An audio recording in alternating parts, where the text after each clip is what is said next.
The hottest t-shirts to hit the internet. Online now. Fat Guy Radio Show swag merch store at FatGuyRadioShow.com/store. T-shirt styles and designs for everyone. Show your love for the show or rock a killer swanky new tee designed by us. Visit FatGuyRadioShow.com/store. Starting at just $19.99. Choose your size and color, then buy it now to order. 100% satisfaction guarantee. Shipping worldwide. Order today as supplies are limited. The Fat Guy Radio Show swag merch store. Open now at FatGuyRadioShow.com/store. Look, I love my best friend, John. He called me the other day and I missed his call. And so he left me a voicemail. And I told him I was going to do this. Here's his voicemail that he left me when I missed it. Corey.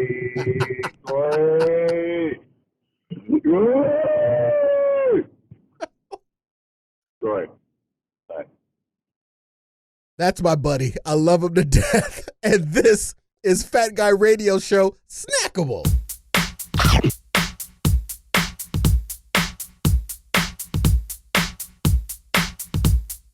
Welcome to Fat Guy Radio Show Snackable, a mini series of one-on-one shows with me, your boy Corey Blaze, a new YouTube series of shows because clearly I don't have enough to do. Look, I make the show up as I go because it's done in segments. But if you know the words, feel free. Let's dive in with economic arrogance. Economic arrogance. Okay, look, everybody just shopped Black Friday sales. And I say that with finger quotations. Here's what you don't know. Black Friday sales are nothing more than an item with a sticker on it that says Black Friday. I've talked about this before. And is a deal or a sale a sale? You really don't know unless you've tracked that item for some time to see what it was prior to them putting a sticker on it that says Black Friday deals. Now, look, I fall for Black Friday deals too. Just like you do, I fall for things that say it's on sale. So I'm not out of this equation. I'm learning this too with you. But what I did is that I knew Black Friday was coming up again. It happens every year. And I went to some very popular online retailers and I wanted to pull some items towards the end of October, maybe the first week of November. I wanted to pull some items and take the gamble to see if I could compare those prices at the time to their Black Friday sales. Well, lo and behold, luckily, I was able to actually, out of the 15 items that I captured, 3 of them actually were on the retailer's list for sale for a Black Friday special. And now I have proof. Picture screen capped proof. Okay, here we go. This is proof that Black Friday sales and deals are not necessarily Black Friday sales or deals. What you're going to see is the Black Friday ad. Then I'm going to show you what I captured at the end of October, first week of November for that same item at that same retailer. All right? Exhibit A. This retailer is offering a 40-inch smart TV for $128. Black Friday sale. This is their website for the same exact TV at the beginning of November. $128.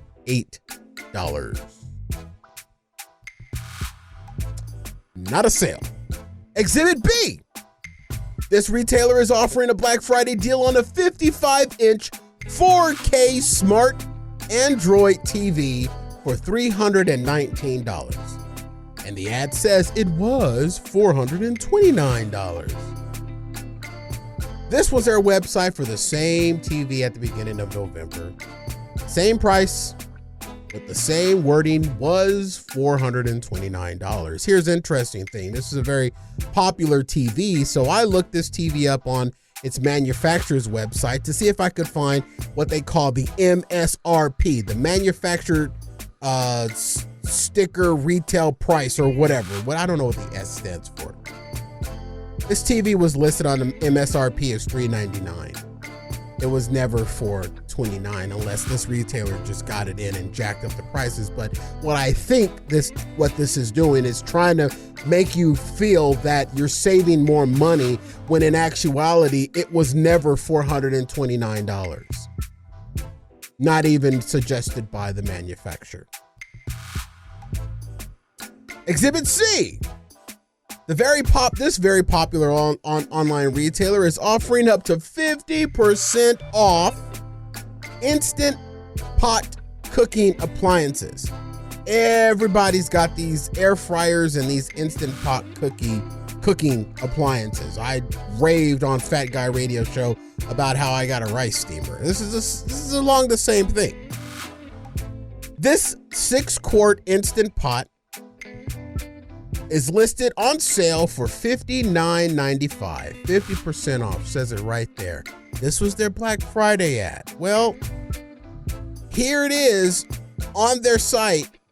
Not even early in November. I was looking at this item and had it in my list. I want to say probably around March of this year. Same item. Same price. Back in March. Same 50% off claim. It wasn't a Black Friday deal. They just put the word Black Friday on it. This retailer, though, got a little bit more crafty with their wording, up to 50% off. So they could play and dodge around those, that up to 50% off, meaning that the sale may or may not be 50% off. They're not saying anything definitively. Look, I know there are some real deals that are out there. People are going to argue with me, hey, Corey, there are some real Black Friday deals. Look, I understand there are some real Black Friday deals. What I'm trying to express with my now proof is that a lot of this is just nothing more than a flashy sticker.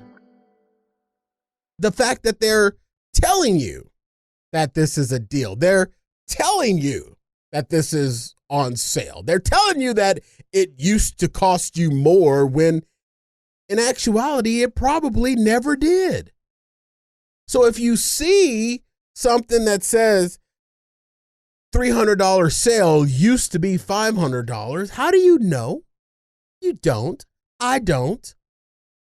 But just know that Black Friday there's not really much that you're going to get. Now, I mean, unless you're like buying something large, like a car or something, and you're saving, $5,000 to $10,000 on a vehicle or something like that. Look, I'm guilty of it too. I'm like, oh, look at that. It said a little sticker that says Black Friday. I forget that. I'm a rube just like you are. I'm just telling you and sharing that I figured out that we're both rubes. You're just paying the same price with the sticker or without the sticker. So just ignore the sticker. Here's what I say. If you want an item, buy it for whatever it costs. You know what I'm saying? I'm an Apple apologist, so I know this. I love Apple products. I know that they're expensive. I know that I could get the same laptop that could probably do more functions, from a Dell or a Soft of the Micro. But I go on over there to the shiny silver Apple every time, hook, line, and sinker. Triple the amount that I would pay for a PC. If it says it's a deal, just know that it may not be. But if you want the item, get the damn item. Who cares? All right, ladies and gentlemen, let's move on to Ass, Eyes, Remote, Don't Blink. All right, I mentioned The Voice last week. This week, tonight, this airs on Monday morning. So tonight, Monday night, will be the semifinals. We'll start the semifinals of The Voice, and they're down to the top 8 or something like that. I'm ready to make some predictions But first, a few observations. Okay. Always appears awkwardly uncomfortable. Smoke some weed. Karsten. Resting bitch face. No one believes you're straight except your wife. The sexy, cool, cheeked up dork. And how the hell did this turn into this? Now that we got that out the way, the semifinals are all set. Here's what I think. Girl Named Tom. We're going to take it down by who was all in the semifinals. Girl Named Tom, Team Kelly. Look, they're pretty, they're marketable, and if you look deep into their eyes, you know there is some sibling unrest somewhere in there. It's just right under the surface. Just look at them. But America has a shaky past with family groups, family musical groups. Hanson, Jackson 5, Mary Kate and Ashley Olsen. Okay, listen. Girl Named Tom, I think they're out. I don't think they may win on their looks and marketability and the fact that I can see them on an album cover. I can see them performing at an award show. I could hear them maybe on a light rock or country station. So Girl Named Tom, not my pick to win, but if you look at it from the industry standpoint, they may have a chance. Next one, Haley Mia, Team Kelly. I'm gonna keep it 100 with y'all. Look, I found this girl annoying from the blind audition. I was surprised, actually, that Haley got a turn. And doubly surprised she's made it this far. Look, she's young. She's got a lot of growing to do. But everybody else on this show, this season, sings circles around her. I don't know how she's gone this far. If you look at the industry, she might fit in, meaning that America may vote her. She won't get my vote, but America may vote her in just based off of the fact that, what is she, bubbly, cute, and like 4?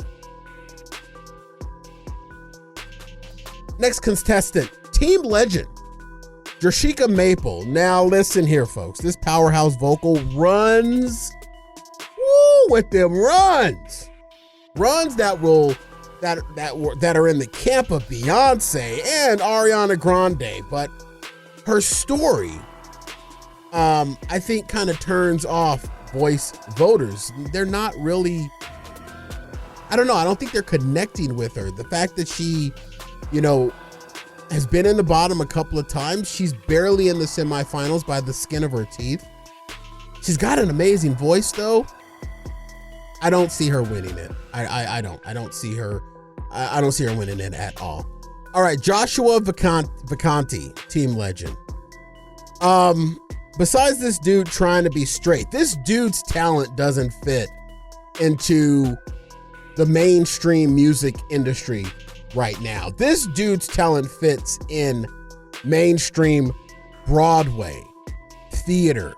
This kid definitely has a career on stage in some type of musical, touring with Broadway. One of those, he's up there. That's where his talent seems to play better. I don't imagine ever hearing him on like a top 40s radio station.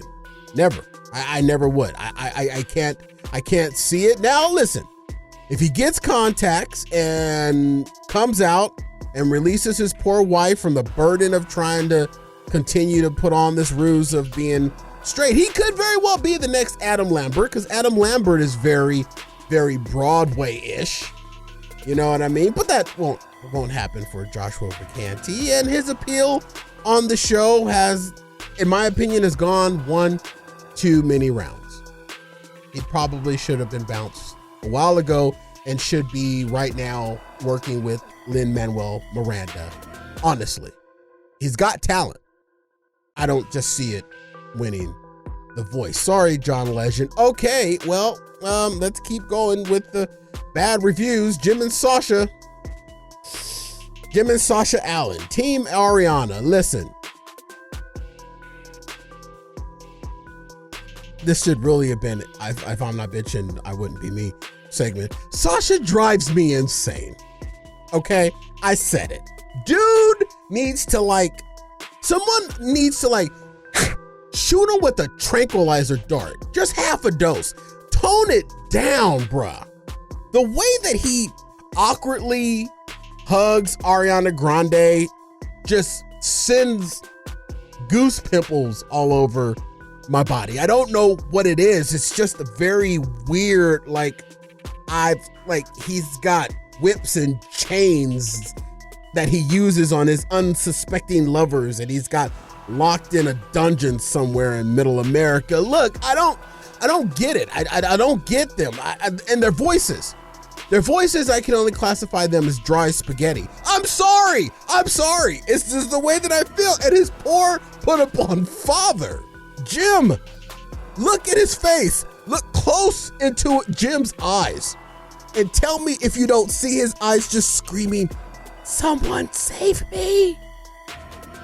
Look, I don't know. I don't know how they made it this far. I don't know how the hell they're in the semifinals.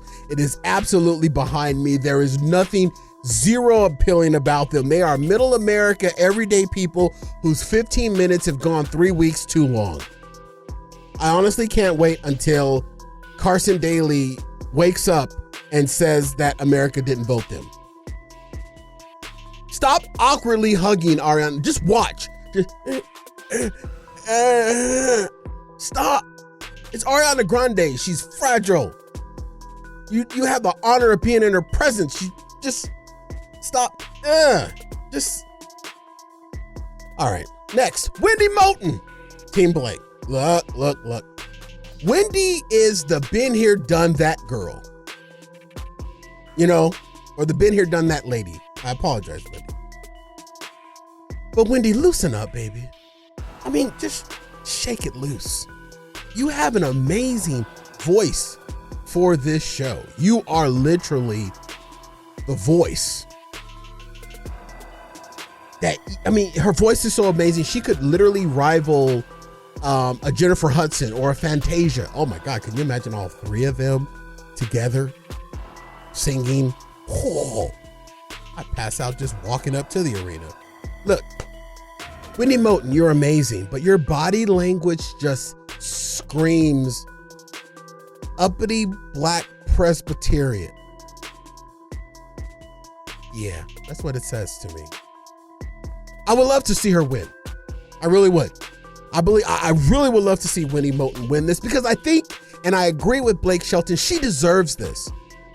But what happens after the show? You know what I mean? Where does she go from there? Because she's already been there and done that. You know what I mean? Does she need a big record label? She's been on a record label before. What I honestly feel when I look at Wendy Moulton is I think she carries a lot of baggage from the almost happened music careers. I think a lot of that weight is still on her. And there's got to be a reinvention in her some way. So the right person has to come along and really shake Wendy Moulton up, you know what I mean, and get her back into that. Will she appeal to the young generation that really is the powerhouse behind superstars like Ariana Grande and Kelly Clarkson? I don't know. But she is my heart to win. I don't think that's what's going to happen. Parrish, Winningham, Team Blake. Again, this, I understand giving God the glory on the show, man. But I'm going to just say it. I'm sorry. I think that's a turnoff to the people. He's got amazing talent, but I don't think the America's going to put this cat through he's going to go all the way to the finals. I imagine that it will probably be him and the winner left on the stage at the end of the night next week. He can sing his ass off, man. He really can. But here's the thing. When you listen to him on the show, do you hear Parrish's voice on the radio amongst other radios? Do you hear a Parrish Winningham song following, a Justin Bieber and Kid Leroy's Stay? Where does he really fit in mainstream, or is he going to be more of a special niche of listeners? Or is he going to have a very niche fan base? You know what I mean? What station would you really hear Parrish on? Maybe some like third tier radio station in Louisville, Arkansas. He's amazing, but I don't see him in mainstream music today. I, again, pick him as the runner-up. Second, he's going to come in second. I really believe that he will come in second. Either him or Wendy, in my opinion, will come in second. And it only leaves one person, Lana Scott, Team Blake. She's country. She's cute. She's all-American, Southern charm. She doesn't appeal to me in my music taste, but she has the making of what does well on and after The Voice. She's marketable. She literally is marketable. I can see a record label taking her, putting the right PR team behind her, and she's got an okay singing voice, and I could honestly see her, she could very well be the next Carrie Underwood if she really put forth the effort in doing it. But unfortunately, against my better judgment, I believe that she's the one that's going to walk away with the win, and I base that on all of that, but I also base that on the fact of the numbers. Blake Shelton has 3-2 going into the semifinals. And if he outnumbers all the other judges and all the other judges go into the finals with one, there's just a higher probability that one of Blake's team members are going to win, which is going to be another win for Blake. The good thing is that he's got two powerhouse singers on his team, and it could very well easily be Wendy or Parrish. However, I believe the way that this show has gone and the way that you look at it, the one who's going to be up there crying and holding up that voice trophy is most likely going to be Lana Scott. If it's not, I will be absolutely surprised. So that is my voice predictions. We'll see how it all plays out. When it does play out, trust me, I'll bring it back to you right here and give you my response, my reaction to how it plays out. All right, ladies and gentlemen, we're going to squeeze one more in here. It is I Don't Wanna, But I'm Gonna. Okay, listen. The media has been telling you about the supply shortage. They show you the little boats out there, and not the little boats, but these big old huge tankers just lined up off the coast of California. I'm going to share with you what I feel is behind this worker shortage. They're saying that the supply chain is broken partly because of worker shortages, people that aren't willing to return to work. Well, listen, I honestly believe that people are tired of terrible bosses and terrible companies and working for and sacrificing themselves for people, leaders, and organizations that really don't give a crap. When the pandemic hit and pushed a lot of these people out of their jobs, I think it awoken something in them. It shook something loose inside of them. And I hearken back to something that I heard Steve Harvey say. Steve Harvey in part says that you gotta leap, you gotta make a leap of faith into something in your life that will give you fulfillment, give you happiness, your purpose. You got to jump out of your comfort zone and into that, and I'm one of those people that, Steve, I have yet to jump fully. I keep, tipping my toe over the edge a little bit, but what I think that some people are afraid to jump like I am, when the pandemic hit, they were pushed out of their jobs. And when they were pushed, that was their leap. They were pushed into their leap. And when they realized that this had happened and they were forced out of their jobs, either temporarily or what have you, I believe that they realized how much it sucked working for horrible bosses. They really saw the crap that they were dealing with because they had no other choice. Sit back and take stock of where their life currently is. And I believe it forced them to realize that the crap that they were putting up was not really worth it. Dealing with untrustworthy leaders, dealing with companies that don't value them as much as they value their job. And listen, look at some of the professions that are lacking workers right now. School teachers. You can blame it on the fact that, they're like, oh, we don't want to follow, vaccine mandates. That's bullcrap. Healthcare workers. They don't want to go back to work. Factory workers. They don't want to go back to work. Truck drivers. They don't want to go back to work. These are the people that never got recognition. These are the people that sat back and smiled while they watched the wrong person get promoted. These are the people that were forced to accept biased decisions from biased bosses. And these are the people that watched as their CEOs of their organizations raked in millions while they struggled to pay their car note. When they got furloughed or laid off when the pandemic hit, why would you want to go back into that? It's not worth the money at the end of the day. And that is what I believe people are realizing now. People don't want to take crap anymore from these organizations. So when people were forced out and then they were asked to return, they gave them the middle finger. No, I'm not coming back. When I was away, I had some time to think. And that is what I feel is behind a little bit of the supply shortage at this time. See, look, America has forgotten about the sweat on the backs of millions of people that actually make this country run. I've said this before and I'm going to say it again. We have been led to believe that it's 1% of America that makes the decisions, that holds all the power. But I don't know about you. I'm not a mathematician. I talk to the internet for a living. But 99% is greater than 1%. It's just simple math. And we're seeing that now. People don't want to go back to work. Stuff ain't moving. But over the years, we have been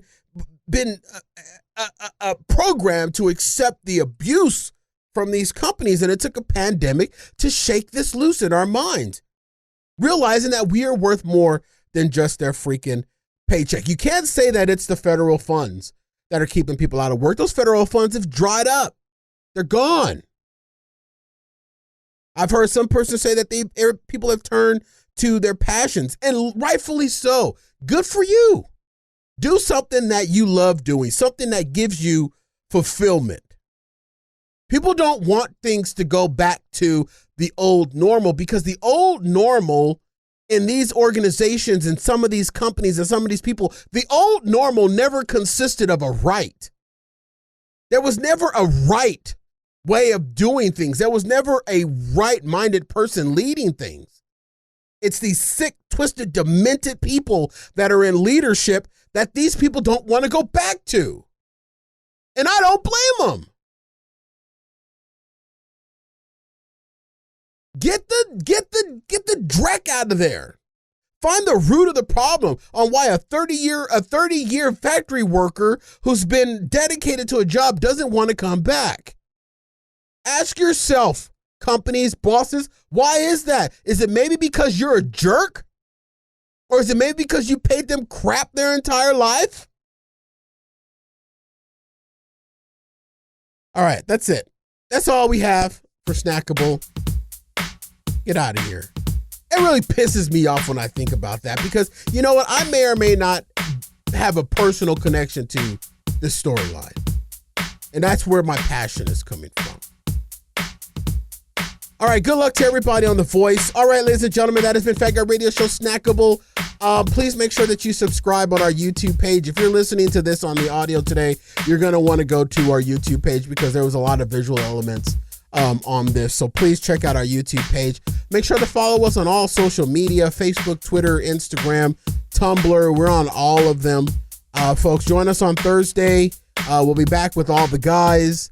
Myself, Daniel D. Taylor, my co-host, Doug the D. Andrew, and possibly my little brother, DJ Little D. This has been Fat Guy Radio Show Snackable. I've been Corey Blaze. We'll see you next time. Good night or good morning. What day is it? Where Pauline?